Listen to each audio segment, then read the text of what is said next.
দর্শক, আমি এই মুহূর্তে আছি মানিক মিয়া এভিনিউর সামনে। আপনারা দেখতে পাচ্ছেন লাখো লাখো জনতার আজকের এই উপস্থিতি বলে দেয় যে ওসমান হাদির যে দেশপ্রেম, যে সততা, তার যে স্বপ্ন, সেই স্বপ্নকে শ্রদ্ধা জানাতে কিন্তু ওসমান হাদির মানিক মিয়া এভিনিউতে আজকের যে জনতা, সেই জানাজায় কিন্তু তারা এসেছেন এবং অনেকে আক্ষেপ করে বলেছেন এইখানকার যে সমস্ত মাইক ছিল সেই মাইক কিন্তু ইতিমধ্যে কিন্তু বন্ধ ছিল এবং মাইক থেকে কিন্তু কোনোভাবেই মাইকের যে শব্দ কিন্তু তারা শুনতে পায়নি। অর্থাৎ অনেকেই কিন্তু জানাজা না করে কিন্তু এখান থেকে ফিরে যাচ্ছে।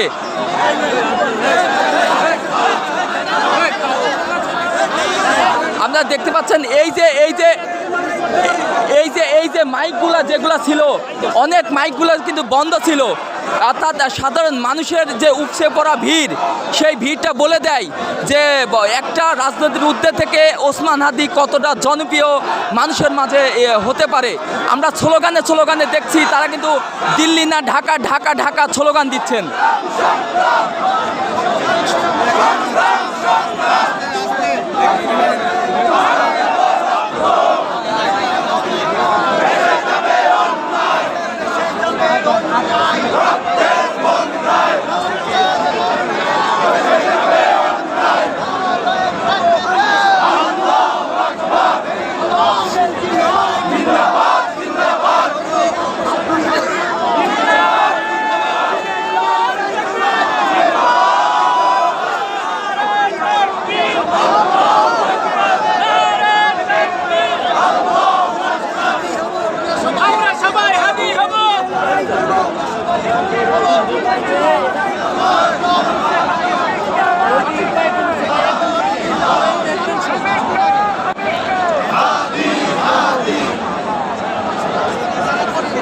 দর্শক, তারা অর্থাৎ এই জানাজায় যারা অংশ নিতে এসেছেন সাধারণ মানুষ কিন্তু বারবার বলছেন যে তুমি কে আমি কে, হাদি হাদি। অর্থাৎ হাদির যে দেশপ্রেম, তার যে সততা,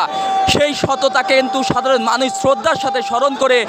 এই জানাজায় অংশ নিয়েছেন এবং তারা কিন্তু লিল্লাহে তাকবীর, আল্লাহু আকবার, আল্লাহু আকবার, আল্লাহু আকবার বলে কিন্তু এই মুহূর্তে